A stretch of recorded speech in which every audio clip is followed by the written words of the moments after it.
So the photograph shows a musical instrument called pen pipes. अब pen pipe से इसकी अलग अलग जो है लेंथ होती है, मैंने पहले भी बताया. The instrument is made using a pan pipes of different length, ठीक है, blowing air across the top of the one of the pen pipe produce a sound. A student connected a microphone to an oscilloscope. She then placed the microphone near to the one of the pipes. The photograph below shows the oscilloscope screen when the pipe was producing the sound. ठीक है भाई, ये देख लीजिए. ठीक है, ये उसकी फोटोग्राफ है और एक के आगे उसने जाके क्या लगा दिया, माइक्रोफोन लगा दिया, उसे कनेक्ट कर दिया ऑसिलोस्कोप के थ्रू और ये वाली इमेज बनना शुरू हो गई. ये हॉरिजॉन्टल जो डिवीजन है ना, ये मिली सेकंड में या सेकंड में टाइम में, और जो वर्टिकल डिवीजन है ना वो वोल्ट्स के अंदर होंगे. ठीक है, इसने बोल भी दिया हॉरिजॉन्टल जो है 1.5 मिली सेकंड का एक डिवीजन है. Calculate an accurate value of the frequency of the sound wave. ठीक है, accurate value of frequency of the sound wave. अब accurate value of frequency of sound wave कैसे मेजर करेंगे? देखो, प्रॉब्लम ये, अगर मैं यहां से लेकर यहां तक की एक साइकिल लेता हूं तो फंस जाऊंगा. क्यों फंस जाऊंगा भाई? उसकी वजह ये है कि ये भी एक्यूरेट नहीं है भाई, ये भी बीच में कहीं ना कहीं, तो एक्यूरेट नहीं आएगी वैल्यू. अब एक्यूरेट कैसे निकाले उसको समझे आप. कौन बताएगा कि एक्यूरेट वैल्यू कैसे निकाली जाए? ये कर सकते हैं, यहां से लेकर यहां तक टोटल नंबर ऑफ साइकिल ले रहे हैं. आप समझ रहे हैं? समझ आई नहीं आई? यहां से लेकर यहां तक टोटल नंबर ऑफ वेव्स बताए. 1 2 3 साइकिल्स हैं, है कि नहीं? देखिए, यहां से लेकर यहां तक 3 साइकिल्स हैं पूरी पूरी. अब 3 साइकिल में नंबर ऑफ डिवीजन देखिए, 1 2 3 4 5. ठीक है, 3 साइकिल्स में 5 डिवीजन है और एक डिवीजन कितने का है? 1.5 मिली सेकेंड का. ध्यान दीजिएगा. तो 3 साइकिल में 5 मल्टीप्लाई बाई 1.5, बल्कि ऐसे लिखते हैं, 5 division multiply by 1.5 millisecond पर डिवीजन. सो डिवीजन से डिवीजन कट जाएगा और 1.5 को 5 से करें कितना आएगा? 7.5 मिली सेकेंड आएगा 3 साइकिल्स का. और अगर मुझे एक साइकिल का निकालना है बेटा तो कितना आएगा? कौन बताएगा मुझे? 7.5 डिवाइड बाई 3. जी कितना होगा? 2.5. ऐसा ही है. Yes. तो एक साइकिल का जो पीरियड आ रहा है वो 2.5 आ रहा है. तो मैं इसको उठा के नीचे लिख रहा हूं.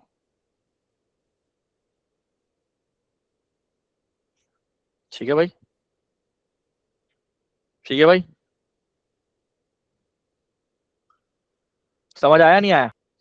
Yes, sir. अब इसने पूछा क्या, कैलकुलेट द फ्रीक्वेंसी. अब फ्रीक्वेंसी किसके बराबर होती है? 1 अपॉन पीरियड के.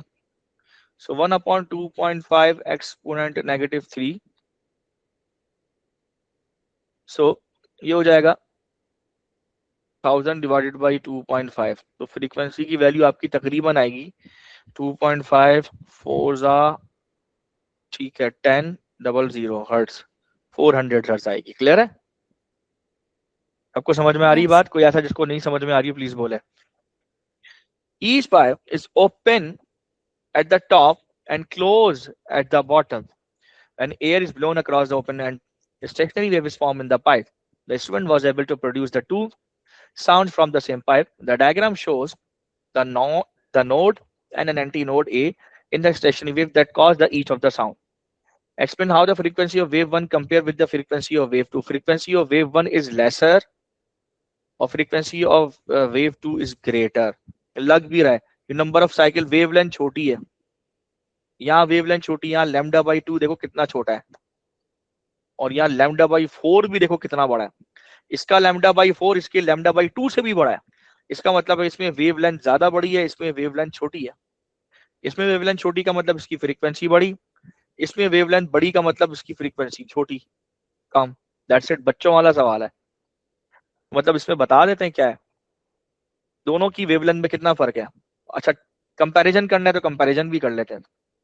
यहां से देखो, यहां से लेकर यहां तक अगर मैं बताऊं, ये लैम्डा बाई 4 बनेगा. ठीक है, यहाँ लैम्डा बाई 4 है. ठीक है, और यहां जो बनेगा वो भी समझ लेते हैं.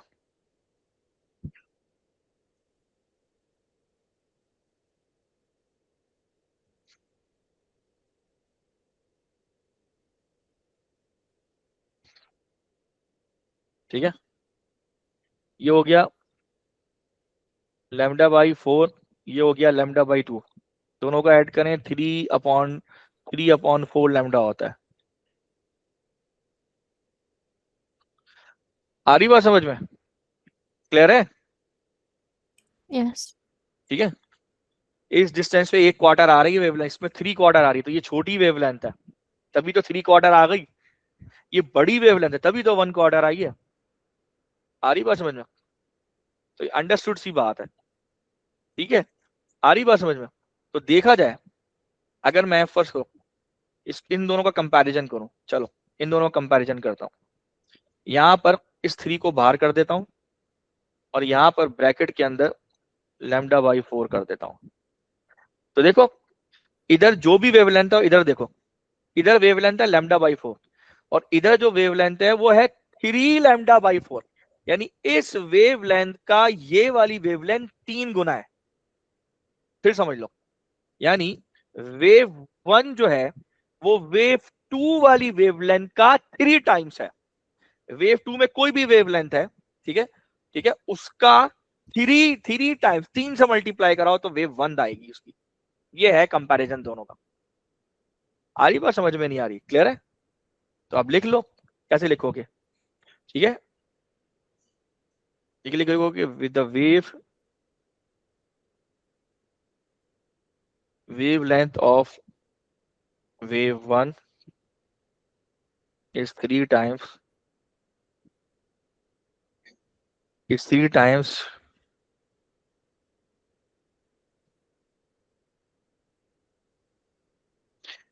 the wavelength of, आ रही बात समझ में? क्लियर है? तो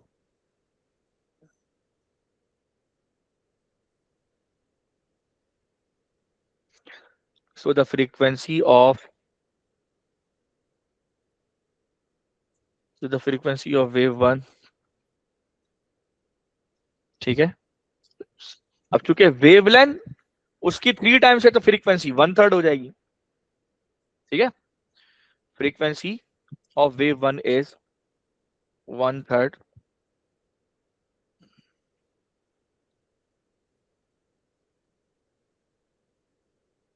frequency of wave 1 is 1/3 of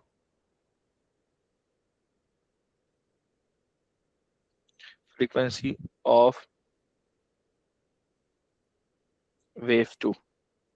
clear है? समझ में आई बात? ठीक है, because the speed of sound is constant,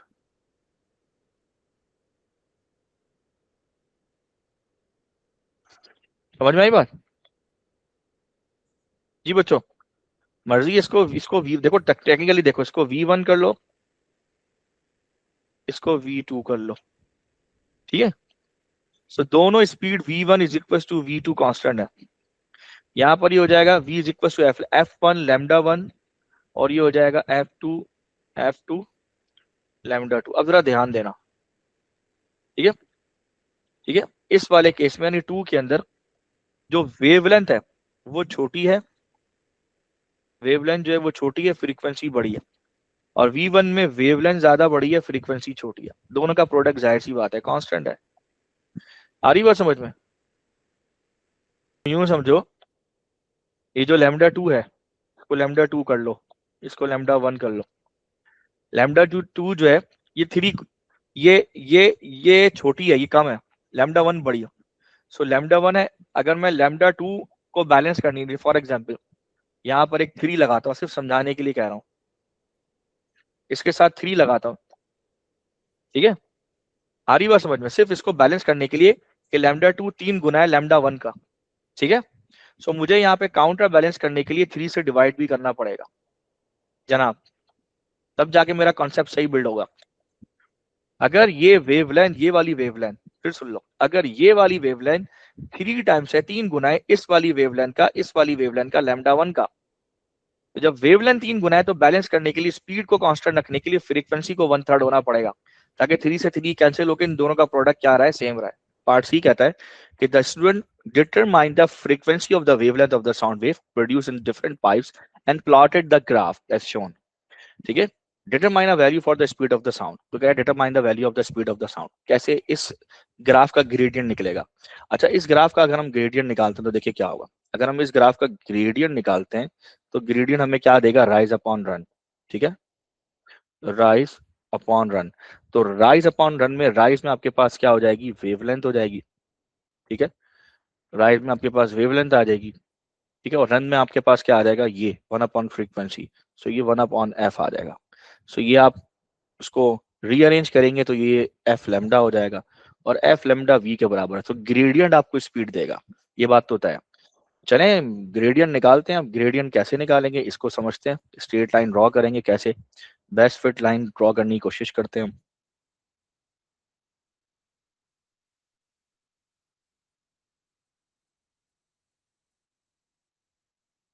ठीक है,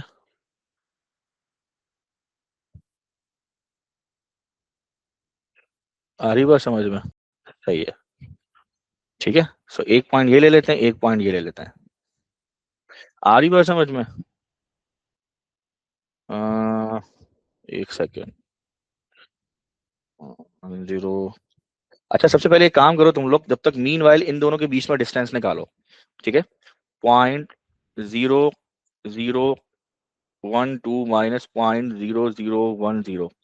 ठीक है, इन दोनों का जरा डिफरेंस निकालो, कितना आता है। इन दोनों का डिफरेंस बताओ कितना आएगा, 0.0002 बचेगा। आ रही बात समझ में। 000 के बाद 2 बचेगा, इसको डिवाइडेड बाई 10 करो तो ये आएगा 0.1234। ठीक है, ये बचेगा। ठीक है, अब देखते हैं। अब बताओ भाई, एक वैल्यू आपकी यहाँ पर आ गई, एक वैल्यू हमने ये ले ली, 2 पॉइंट्स हमने ले लिया। ठीक है, अब इन 2 पॉइंट से हम ग्राफ प्लॉट करते हैं, इसके ग्रेडियंट्स निकालते हैं। ठीक है भाई, चलिए आइए। अब यहाँ पर सबसे पहले देखिए आपके पास क्या मौजूद है, वाई एक्सिस पे क्या वैल्यूज मौजूद है। ठीक है, वाई एक्सिस की वैल्यू देखें तो 0.45, 0.46, 47, 48। तो मेरे ख्याल में ये 0.48 बनता है, ये बनती है 0.48। और यहाँ पे नीचे आए तो ये आता है 0.0015 बनेगा। ठीक है, अगर इसी को नीचे लेकर आ जाए तो ये तो 15 बनेगा। ठीक है, और अगर ये वाला काउंटर उठाए तो 0.0010 पे वैल्यू बनेगी। ठीक है, 0.0, ये वैल्यू बनेगी 0.32। ठीक है, तो हमारे पास वैल्यूज आ जाती हैं। अब अगर हम ग्रेडियंट निकालते हैं तो ग्रेडियंट बराबर होगा राइज अपॉन रन। सो राइज हमारा कितना होगा, यहाँ से लेकर यहाँ तक का राइज होगा। सो 0.48 में से 0.32 सब्ट्रैक्ट कर दो। सो 0.48 माइनस 0.32 सब्ट्रैक्ट कर दो। 0.16। और डिनोमिनेटर में कितना आ रहा है, डिनोमिनेटर में आएगा 0.0015 माइनस 0.0010। कितना आ रहा है आंसर, क्या बताया तुमने। अच्छा, इसको मल्टीप्लाई भी कराओ ना, नहीं जरूरत नहीं है, हम तो डायरेक्ट वही कर रहे हैं ना। सही है, हाँ अब बताओ आंसर क्या आ रहा है। 320। 320। और हमारा आंसर, और आंसर की रेंज मैंने तुम्हें पिछली क्लास में क्या बताई थी, 320 से 340। 320 से 3, मेरे ख्याल में 345 था शायद, 345 मीटर पर सेकंड। ठीक है, हमारा आंसर सही है, इस रेंज में लाई कर रहा है। आ रही बात समझ में। अब आप इसको उठाओ, ये सारी वैल्यूज को उठाओ, क्योंकि हमारी रेंज ही एग्जैक्टली यही आ रही है। उठाओ, यहाँ रखो, उसके बाद यहाँ से इसको उठाओ, यहाँ से उठा के इसको यहाँ रख दो। क्लियर है, आपका आंसर जो है वो मैच कर जाएगा। क्लियर है, आ रही बात समझ में। नोट यस कर लो सर, ये, नोट कर लो ये वैल्यूज, नोट कर लो ये वैल्यूज। उसके बाद हम अगली उस पर जाते हैं। चलें आगे सब। अब आप भैया, on another day speed of the sound was 340 metre per second. चलो, पहले कितनी थी हमारी, 320 से 345 के बीच। अच्छा, किसी और दिन किसी और टाइम पर speed of the sound was 340 metre per second 40, ठीक है। The student produce a stationary wave using the longest pipe, the pipe has a length of 28.2 centimetre, determine the frequency of this pipe. अबे क्या बच्चों जैसा सवाल है भाई। सबसे पहले तो भाई ये जो है ये क्वार्टर वेवलेंथ है, आपको पता है ये जो वेवलेंथ है ये वेवलेंथ आपकी, ठीक है, ये, और lambda is equal to 4L, ठीक है। तो 4 मल्टीप्लाई बाई 28.2 कितना आता है बच्चों?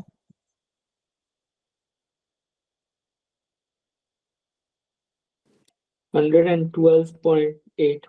8 सेंटीमीटर। क्लियर?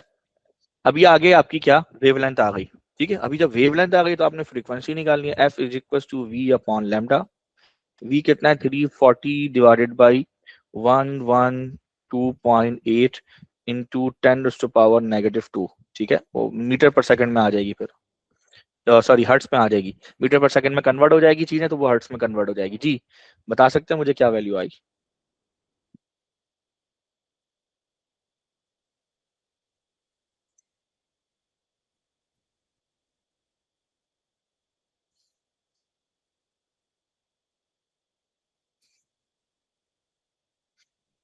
जी 3014.18. 2000 3000. या अल्लाह, सर मेरे पास तो 301.4 रहा है। हमने 100 से मल्टीप्लाई नहीं किया। 300 एंड 314.184. 314 14. नहीं, 301.4142। चेक करो अफसा। सर मेरा भी 301.418. 301.442 And 1. हर्ट्स, ठीक है। अब वो सिग्निफिकेंट फिगर में, थ्री सिग्निफिकेंट फिगर में सब 3 पे चल रहा है ना, तो 301 हर्ट्ज आ जाएगा। समझ में आई बात? कराऊं ये क्वेश्चन या ये वाला करा दूं, ओपन पाइप वाला? क्योंकि क्लोज पाइप वाला एक कर चुके हैं हम लोग, अभी हमने क्लोज पाइप वाला ही तो किया है। देखें ये जो हमने किया है क्लोज पाइप ही तो एक तरफ से क्लोज है। अब ओपन पाइप वाला एक कर लेते हैं, ठीक है। ओपन पाइप वाला ये रहा, जनवरी 2021। देख लीजिए क्वेश्चन नंबर 3, देख रहे हैं सबके सब?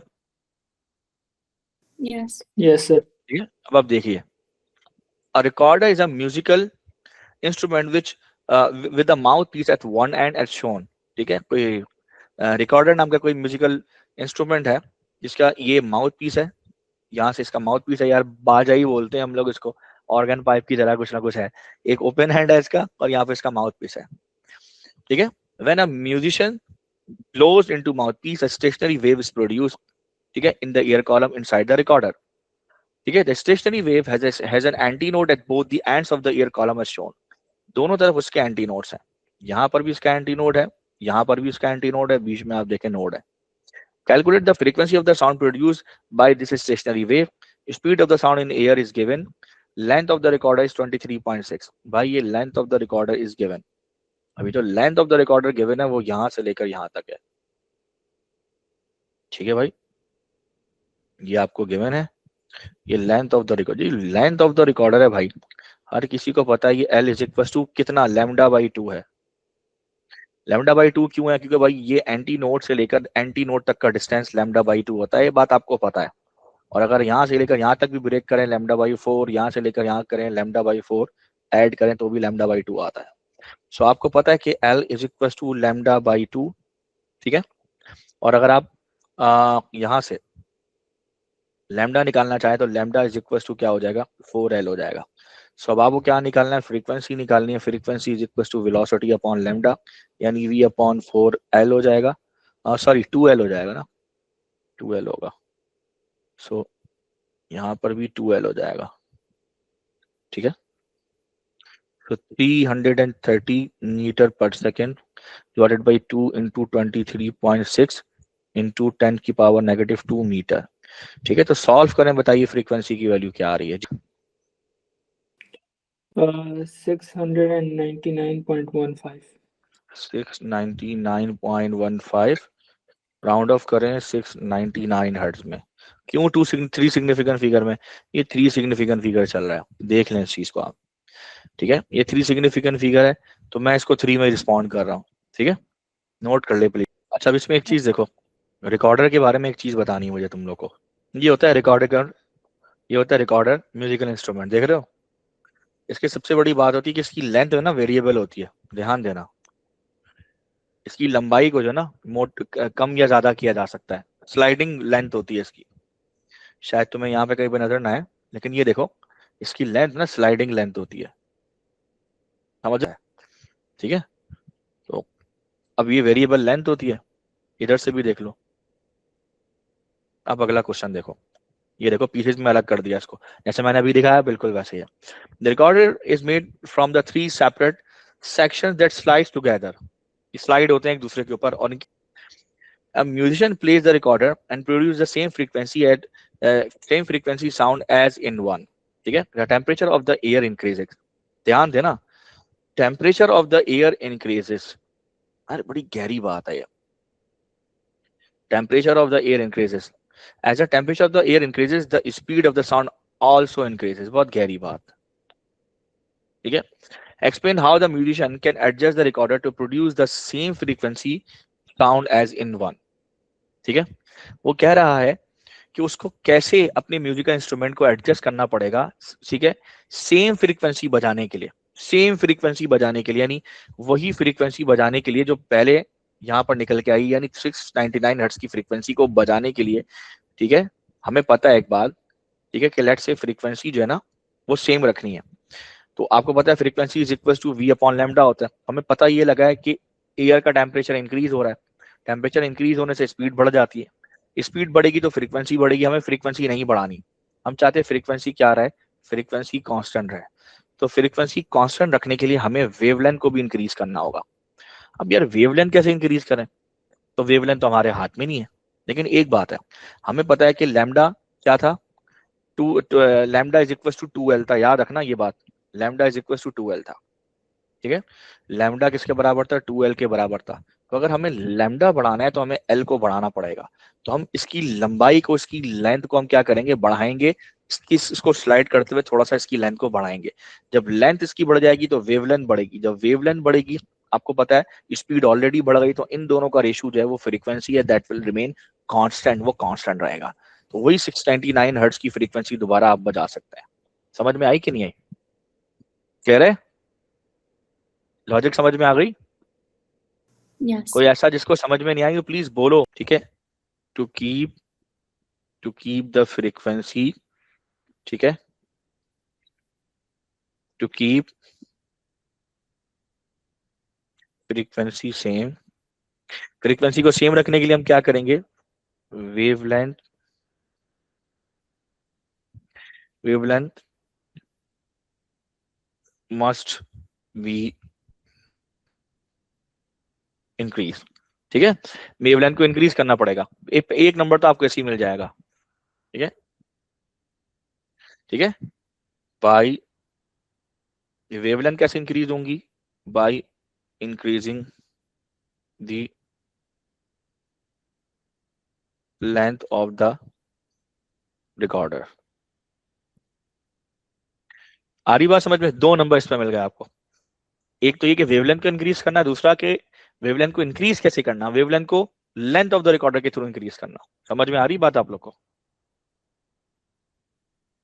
जी, यस Yeah. सर। क्लियर है, क्लियर है, आ रही बात समझ में। अब यहाँ पे लिख दो ये अचीव कैसे करेंगे, तो भाई उसको स्लाइड करेंगे, तो मैं स्लाइडिंग का वर्ड भी यूज करूंगा यहाँ पर। ठीक है, सो सो टू, ठीक है,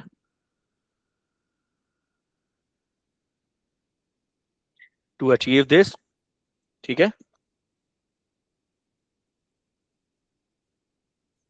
द रिकॉर्डर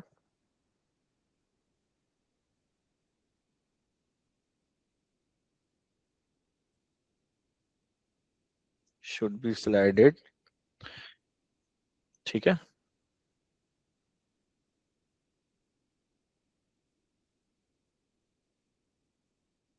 दिस सेक्शन, ठीक है, फर्दर अपार्ट। क्लियर है, करेगा, क्लियर है। सो अब मार्क्स की डिस्ट्रीब्यूशन कैसे होगी भाई, एक तो ये वेवलेंथ इंक्रीज हो रही है, इस पे एक नंबर मिल जाएगा। लेंथ ऑफ द रिकॉर्डर के इंक्रीज करने पर एक और नंबर मिल जाएगा, ठीक है। और ये लेंथ जो है ना, इसकी लेंथ को इंक्रीज करना, सेक्शन जो है उसको दूर करना, अलग करना, वे करना, ठीक है, उस पे एक नंबर मिल जाएगा आपको, ठीक है। आगे चलें, आगे बढ़े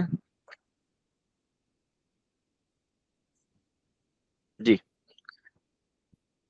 अब पार्ट बी पे आते हैं। पार्ट बी क्या कह रहा है? तो क्या कह रहा है, on a violin a stationary wave is created when a string is plucked. A violin string has a fixed length, but the tension can be adjusted. When a string is plucked, it produces a sound with a frequency of 432 hertz. अच्छा जी, एक violin में 432 hertz की frequency जो है वो produce हो रही है। ओके फाइन, देख लेते हैं, ठीक है। The string is adjusted to produce the sound of the frequency of 440 hertz, ठीक है। साउंड जो प्रोड्यूस कर रहा है वो 432 की है, स्ट्रिंग को एडजस्ट किया जा रहा है 440 हर्ट्ज पे। Calculate the percentage increase in the tension, यानी यहां से 432 से 440 हर्ट्ज तक वो गया है। तो कह रहा है कि उसकी परसेंटेज इंक्रीज निकालो, किसमें? Percentage increase in tension, tension में इंक्रीज कितना हुआ है वो निकालो। यार समझो इस क्वेश्चन को। वो कह रहा है कि एक वायलिन है जो 432 हर्ट्ज पे बज रहा है, ठीक है। तो उसकी टेंशन को इंक्रीज कर दिया गया, ठीक है, उसकी टेंशन को इंक्रीज कर, यानी कि यूं समझो, एक वायलिन था, उसकी कॉर्ड है, वायलिन की कॉर्ड नहीं होती, वो कौन सी मूवी थी शाहरुख खान की, मोहब्बतें, इसमें वायलिन ही बजा रहा होता है वो बैठ के। हाँ, तो वो वायलिन है, उसको उसको उसकी उसकी जो कॉर्ड है वो दो तरफ से बंधी हुई है, आपने उसको और कस के बांध दिया और टाइट कर दिया। तो टाइट करने से तो टेंशन बढ़ जाती है। तो टेंशन बढ़ने से उसकी जो फ्रीक्वेंसी थी वो 432 से 440 हो गई, ये कहानी है। अब बताओ उसकी फ्रीक्वेंसी में चूंकि फ्रीक्वेंसी 432 से 440 इंक्रीज हुई है, यानी 8 हर्ट्ज की फ्रीक्वेंसी इंक्रीज हुई है, तो ये बताओ उसकी टेंशन में कितना परसेंटेज का इजाफा हुआ। ये बताओ उसकी टेंशन में कितना परसेंटेज का इजाफा हुआ। परसेंट इंक्रीज पूछ रहा है वो आपसे। आ रही बात समझ में? नहीं आ रही भाई? यस सर, समझ में आ रही। ठीक है ना। अच्छा, आओ जरा करके देखते हैं इसकी। मैं तो खैर कोशिश करूंगा कि जुगाड़ से कर करूं भाई, जो मैं करता हूं मैं करके देखते हैं, लेट्स सी। तो रेशू निकाल के देखते हैं, लेकिन रेशू से पहले सबसे पहले समझिएगा फॉर्मूला आपके पास क्या था। If you know the formula, formula आपने क्या पढ़ा था? V is equal to tension upon mu, यही है, ठीक है। और यहाँ पे आपने पढ़ा होगा ये, ऐसे ही है। उसके बाद आपने एक और चीज पढ़ी थी, V is equal to F lambda. तो अब आप यहाँ पर क्या लिखेंगे? F lambda is equal to tension upon mu. Clear है? आ रही बात समझ में? क्लियर है? अब उसके बाद अब आगे बढ़े। अब आपको क्या फ्रीक्वेंसी और टेंशन को रिलेट करना है, तो फ्रीक्वेंसी को एक तरफ रखिए, वेवलेंथ को नीचे ले आइए, तो ये 1 अपॉन वेवलेंथ अपनी जगह। और अगर मैं यहाँ पर आऊं तो यहाँ पर टेंशन और ये म्यू। क्लियर है? आ रही बात समझ में? अब आप देखिए यहाँ पर कांस्टेंट क्या है, वेरिएबल क्या है। ये जो लीनियर डेंसिटी, रस्सी तो चेंज कर ही नहीं रहा, कॉर्ड तो फिक्स्ड है, तो लीनियर डेंसिटी चेंज नहीं हो रही, ठीक है। आपने उसको उसको और कस दिया है, ध्यान दीजिएगा, आपने टेंशन को इंक्रीज कर दिया है। तो इसलिए हम ये अज्यूम कर रहे हैं कि भाई वेवलेंथ भी फिक्स है, wavelength is not being change, wavelength में कोई चेंज नहीं आ रहा। Wavelength is equal to V upon frequency. तो जाहिर सी बात है, जब टेंशन उसको, रस्सी को मजीद कसोगे, मजीद उसमें टेंशन इंक्रीज करोगे, तो वी चेंज हो जाएगा, फ्रीक्वेंसी चेंज होनी है, ठीक है। आपने इंक्रीज कर दी ना फ्रीक्वेंसी को, तो ये दोनों चेंज हो रहे हैं, ये कांस्टेंट है, ये चेंज नहीं हो रहा। तो इसका मतलब अगर ये कांस्टेंट है, ये कांस्टेंट है, तो ये दोनों वेरिएबल है। तो फ्रीक्वेंसी और टेंशन आपस में वेरिएबल है। आ रही बात समझ में? सो मैं कह सकता हूं कि frequency is directly proportional to square root of the tension. आ रही बात समझ में? Frequency is directly proportional to square root of the tension. समझ में आई या नहीं आई ये बात? ये बच्चों, अब पहले बताओ ये आई नहीं आई समझ में? समझ में आ गई सर। करने को मैं डायरेक्ट भी लिख सकता था, लेकिन वो फिर समझ में नहीं आती। खैर, अब यहाँ पर साइन ऑफ प्रोपोर्शनैलिटी को साइन ऑफ इक्वालिटी में कन्वर्ट करो, एक कांस्टेंट लगाओ, ठीक है, मैंने इस तरह से लेके चलूंगा तो शायद आसानी से समझ आए। यहां पर आप लिख दो टेंशन। क्लियर है? आ रही बात समझ? ये हमने कर दिया। ठीक है, अब देखो इसको दो टेंशन, अब इसको स्क्वायरिंग ऑन बोथ साइड भी, बल्कि रुको एक काम पहले करते हैं ना, पहले एक काम करते हैं। अभी ये काम नहीं करते, अभी ये काम और करते हैं, पहले रुक जाओ। ये स्क्वायर रूट है, मैं एक और रिलेशन बना रहा हूँ, उसका जरा सबके सब देखो।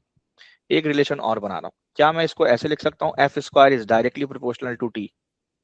कोई Yes. परेशान, किसी को कोई परेशानी तो नहीं है? No, sir. मैं इसी रिलेशन को ऐसे लिखना चाह रहा हूँ जी। बाकी लोगों, मुस्तफा, खुजाम, Yes, sir. लिख सकता हूँ ना भाई, यहाँ पर भी स्क्वायर कर दो, यहाँ पर भी स्क्वायर कर दो, तो रिलेशन में स्क्वायर आ जाएगा, यहाँ से रूट खत्म हो जाएगा। अब ऐसे लिख दो, तो अब ये आपका एफ स्क्वायर हो जाएगा। अब साइन ऑफ प्रोपोर्शनैलिटी को साइन ऑफ इक्वलिटी में कन्वर्ट करो और एक कांस्टेंट लगाओ यहाँ पे। ठीक है, और यहाँ पर हो जाएगा तुम्हारा टेंशन। आ रही बात समझ में? अब दो कंडीशंस हैं, दो फ्रीक्वेंसी, तो टेंशन भी दो होंगी। तो इसका मतलब है इसको भले इक्वेशन नंबर 1 का नाम दे दो। ठीक है, तो ये हो जाएगा F1 square is equal to के T1, और दूसरा हो जाएगा F2 square is equal to के इंटू T2। ये दो अलग अलग कंडीशंस हो जाएंगी ना। आ रही बात समझ में? एक ही रस्सी की दो अलग अलग कंडीशन। अब आप एक काम करो, ये दो कंडीशन हो गई, अब इन दो कंडीशंस को आपस में डिवाइड कर दो। ठीक है, इन दो कंडीशंस को यहां लिखो, इन दो कंडीशंस को आपस में डिवाइड कर दो। ठीक है, तो इन दो कंडीशंस को हम जब डिवाइड करेंगे, जब डिवाइड करेंगे तो कुछ ना कुछ कैंसिलेशन होगी। ठीक है, अब कैंसिलेशन देखो किसकी होगी, के से के की कैंसिलेशन हो जाएगी। तो आपका ये जो फाइनल आपका ये बनेगा, ठीक है,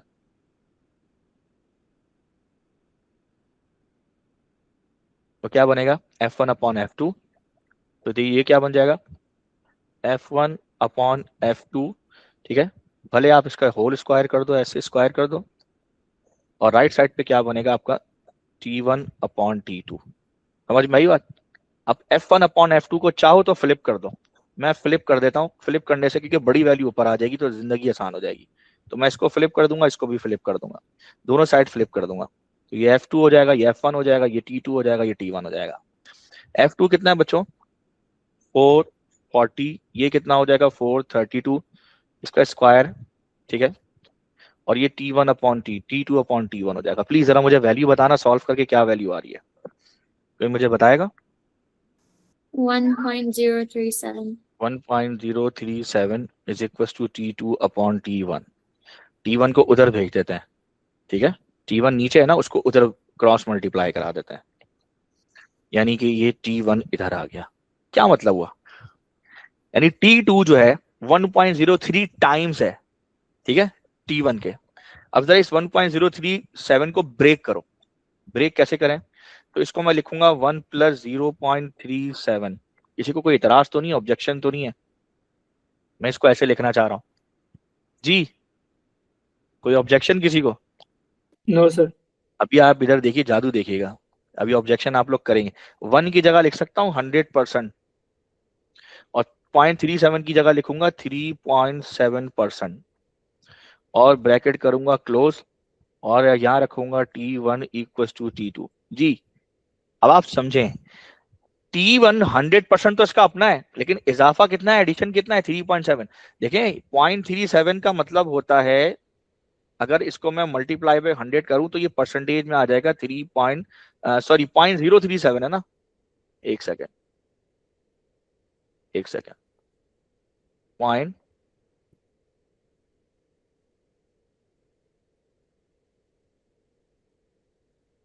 0.037, समझ में आई? 0.037 क्लियर।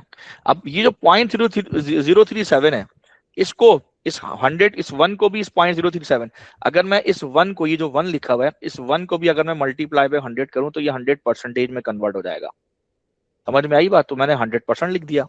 और ये जो 0.037 है, इसको भी मल्टीप्लाई बाय 100 करूं तो ये 3.7% हो जाएगा, इसको मैंने यहाँ लिख दिया। कोई प्रॉब्लम? हाँ, No, sir. सो 100% प्लस 3.7%, क्लियर है? ठीक है, तो इसका मतलब है ठीक है, इंक्रीमेंट कितना हुआ, सो क्या परसेंटेज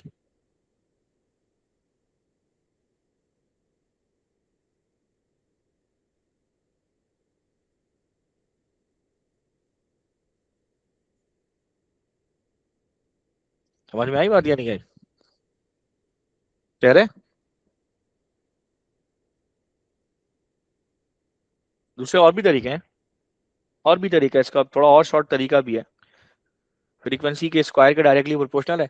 आप फ्रीक्वेंसी के स्क्वायर का डिफरेंस ले लो, यानी 440 का स्क्वायर माइनस 432 का स्क्वायर डिवाइडेड बाई 432 के स्क्वायर, ये आप सॉल्व करें, ये भी आपको परसेंटेज सही रिजल्ट देगा। बताइए क्या वैल्यू बनती है? टेंशन इज सर ये बनती है 0.037। 0.037. भी वही दे रहा है, ठीक है, 0.037, क्लियर, यानी कि 33.7% तकरीबन ये इंक्रीमेंट हो रहा है, हो जाएंगे। ठीक है, सीआरओ के क्वेश्चन भी मैंने करवाने थे, मैं सोच रहा हूँ एक आध क्वेश्चन, ये वाला क्वेश्चन जो स्पीड ऑफ द साउंड वाला था, ये वाला क्वेश्चन मैं सोच रहा हूँ कि फटाफट करवाने की कोशिश करूँ, ऑल जो कि हमारा ठीक ठाक टाइम निकल गया इसमें, बट एनीवेज अब इधर देख लीजिए जल्दी से। Student use the apparatus shown in photograph 1 to determine the speed of the sound in air, ये मैंने आप लोगों को पहले भी बताया था। ठीक है, आ रही बात समझ में? अब यहाँ पे उसने, ठीक है, लाउड स्पीकर के सामने एक ही माइक्रोफोन का इस्तेमाल किया है, जहां तक लिख रहा है एक ही माइक्रोफोन का इस्तेमाल किया है, दो माइक्रोफोन का यूज नहीं किया, एक उसने लाउड स्पीकर कर दिया और एक माइक्रोफोन यूज कर लिया। ठीक है, आ रही बात समझ? तो इस बात को आप ध्यान से रखिएगा, ध्यान में रखिएगा और सोच समझ के इस पे वर्किंग करिएगा। ठीक है, आ रही बात समझ में? नहीं आ रही है जी बच्चों? हेलो? जी सर समझ में आ रहा है। Yes, ये sir. क्वेश्चन, ये क्वेश्चन जो है, ये स्पीड ऑफ द साउंड का जो है, ये क्वेश्चन आपका मेरे ख्याल में 2 से 3 दफा आ चुका है, जहां तक मुझे याद पड़ता है 2 से 3 दफा आ चुका। The student use apparatus shown in figure, ये है, ये सीआरओ है, ये सिग्नल जनरेटर है, ये लाउड स्पीकर है, लाउड स्पीकर से साउंड निकलेगी, ये उसको डिटेक्ट करेगा, ये यहाँ से सीआरओ को भेजेगा और इस तरह से रिजल्ट आएगा। और फिर इस माइक्रोफोन को आहिस्ता आहिस्ता हम करीब लेकर जाएंगे, तो करीब लेके जाएंगे तो ये जो आप देख रहे हैं ना, ये जो दो वेव्स हैं, एक वेव जो होगी वो आपकी जो है वो सिग्नल जनरेटर की होगी, और दूसरी वेव जो होगी वो जाहिर सी बात है वो माइक्रोफोन से वहां तक पहुंच रही होगी। तो दो वेव्स इस तरह से होंगे, यानी कि एक वेव जो है वो ऑसिलोस्कोप की खुद की होगी, ठीक है, और एक वेव जो होगी वो माइक्रो फोन से माइक्रोफोन के थ्रू जा रही होगी। ठीक है, समझ लीजिए कि देयर आर टू वेव्स, यहाँ पर आपके पास दो वेव्स है। ठीक है, तो जो माइक्रोफोन वाली वेव है, जो भी एक माइक्रोफोन वाली वेव है, जैसे जैसे ये डिस्टेंस हमारा आगे की तरफ जाएगा, माइक्रोफोन वाली वेव, फर्स्ट करें ऊपर वाली वेव है, ये वेव भी आगे की तरफ मूव करेगी, स्लाइड करेगी। ठीक है, ये ऐसे मूव करेगी, ये ऐसे मूव करेगी, आगे की तरफ जाएगी। ठीक है, आ रही बात समझ में? सो अभी ये दोनों जो है वो 180 डिग्री के आउट ऑफ फेस पर है। ठीक है, तो ये स्लाइड करते हुए जब दोबारा 180 डिग्री आउट ऑफ फेस पे आएगी तो हम वो रीडिंग यहाँ पर, वो डिस्टेंस यहाँ पर नोट कर लेंगे। ठीक है, और वो डिस्टेंस जो है वो डायरेक्टली प्रोपोर्शनल होगा वेवलेंथ के। आ रही बात समझ में? और वेवलेंथ हमारी निकल जाएगी, फ्रीक्वेंसी हमारी ऑलरेडी सिग्नल जनरेटर से मौजूद है, हम उन दोनों के through speed of the sound निकाल लेंगे। ध्यान दीजिएगा, ये बहुत आसान सा काम है।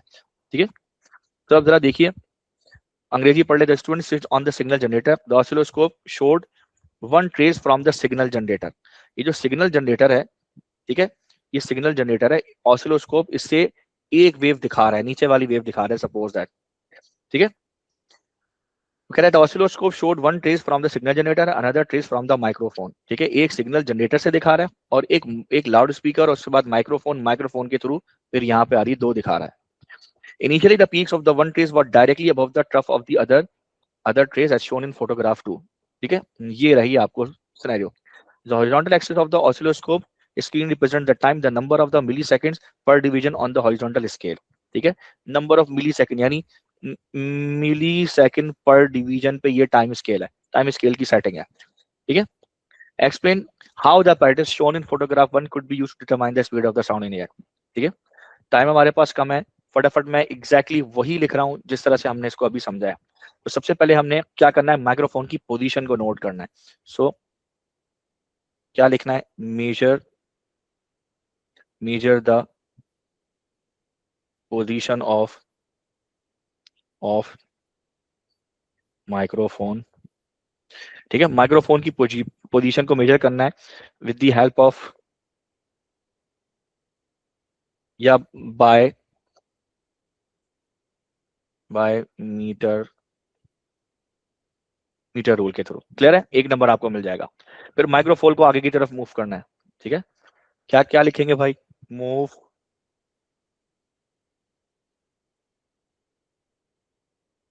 Microphone gradually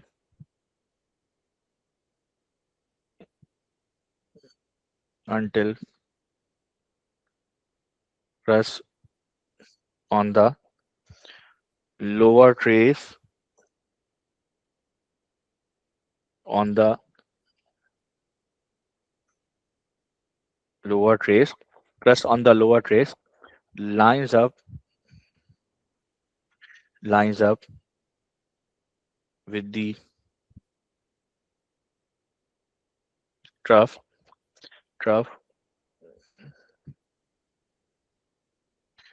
of the top trough of the top trace। ठीक है, आ रही बात समझ में? And measure the final position। Clear है? समझ गए बच्चों? ठीक जी, समझ आ गई? Calculate now, calculate the distance moved भाई माइक्रोफोन ने कितना डिस्टेंस मूव किया है? डिस्टेंस माइक्रोफोन, ठीक है, which is the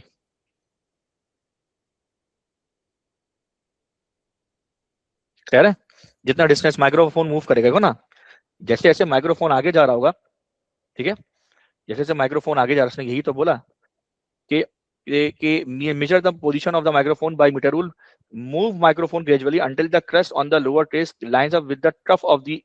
अब ये वाली जो आपको क्रस्ट दिख रही है, ठीक है, अब फर्स्ट करें ये आगे की तरफ जाना शुरू कर जाए। अगर ये माइक्रोफोन की है ट्रेस, तो ये आगे की तरफ जाना शुरू कर जाएगी, ये आगे की तरफ जाना शुरू कर जाएगी।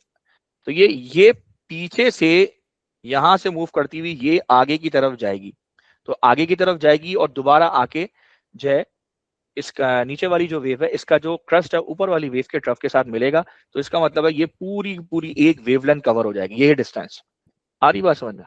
वही डिस्टेंस आपने मेजर कर लिया, वो वेवलेंथ मेजर हो गई। ठीक है, आ रही बात समझ में? नाउ अब ऑसिलोस्कोप से आप क्या निकालेंगे? पीरियड निकाल लेंगे। ठीक है, आ रही बात समझ में? ठीक है, नाउ फाइंड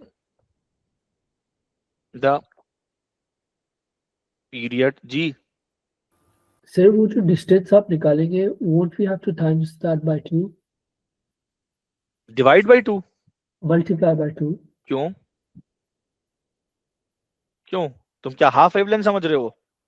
यस। नहीं नहीं नहीं नहीं नहीं, वेवलेंथ है वो। हाफ वेवलेंथ नहीं नहीं नहीं, हाफ वेवलेंथ नहीं, वो वेवलेंथ है। तुमने कहाँ पढ़ा? सर क्योंकि वो बताओ, ये स्टैंडिंग वेव थोड़ी बन रही है, ये स्टैंडिंग वेव थोड़ी है। यहां से यानी नीचे वाली वेव ये जब आगे की तरफ मूव करेगी ऐसे, ठीक है, आगे की तरफ मूव करेगी ऐसे, और मूव करते करते जब फाइनली दोबारा इसके ऊपर आएगी, तो ये पीक आगे शिफ्ट हो रहा है इधर।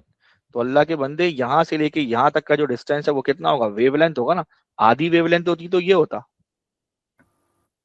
Okay sir. समझ में आई बात? Yes. Find the period, find the period, ओहो, find the period from oscilloscope by using, ठीक है, टाइम बेस सेटिंग, ठीक है, एंड मेजर एंड कैलकुलेट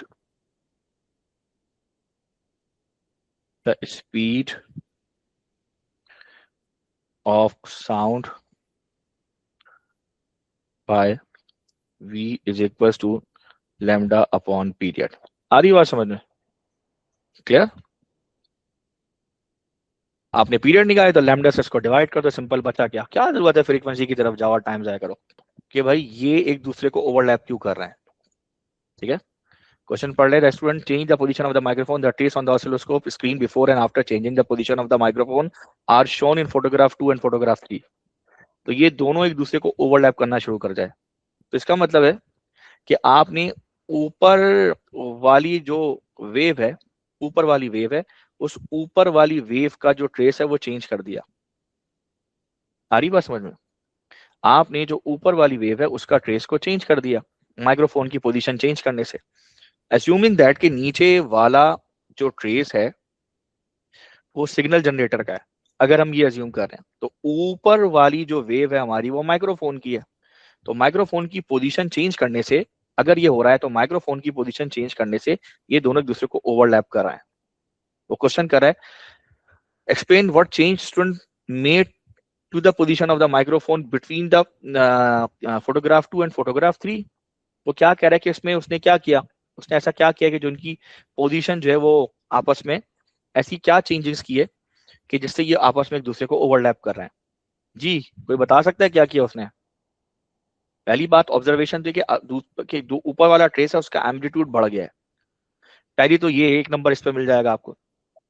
ठीक है, दूसरा क्या किया?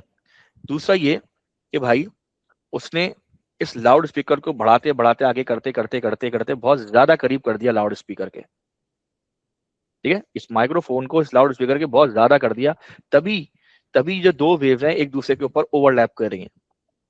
आ रही बात समझ में? दूसरा ये पॉइंट है, क्लियर है? आ रही बात समझ में? Yes, sir.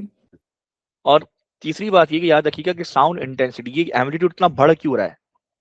यहाँ पर तो एम्पलीट्यूड आपको कम नजर आ रहा है, यहाँ एम्पलीट्यूड बढ़ इतना क्यों रहा है? क्योंकि इसकी इंटेंसिटी इंक्रीज होती है जैसे जैसे डिस्टेंस कम होता चला जाता है। तो 3 पॉइंट्स ऐसे हैं। पहला पॉइंट ये है, क्या है कि एम्पलीट्यूड इंक्रीज हो गया ऊपर वाली ट्रेस का। दूसरा पॉइंट क्या है कि आप ये बताएंगे कि माइक्रोफोन जो है वो करीब आ रहा है लाउड स्पीकर के। तीसरा पॉइंट ये बताएंगे कि इंटेंसिटी डायरेक्टली प्रोपोर्शनल होती है, आई मीन इनवर्सली प्रोपोर्शनल होती है डिस्टेंस के। एम्पलीट्यूड के डायरेक्टली प्रोपोर्शनल है उसके स्क्वायर के, और डिस्टेंस की इनवर्सली प्रोपोर्शनल होती है। तो जैसे जैसे आप डिस्टेंस कम करते चले जाएंगे इंटेंसिटी बढ़ेगी, एम्पलीट्यूड बढ़ेगा। तो देखेंगे इसलिए एम्पलीट्यूड बढ़ गया क्योंकि वो लाउड स्पीकर से करीब होती चली आ रही है। तो 3 पॉइंट्स ऐसे डिवाइड होंगे। ठीक है, तो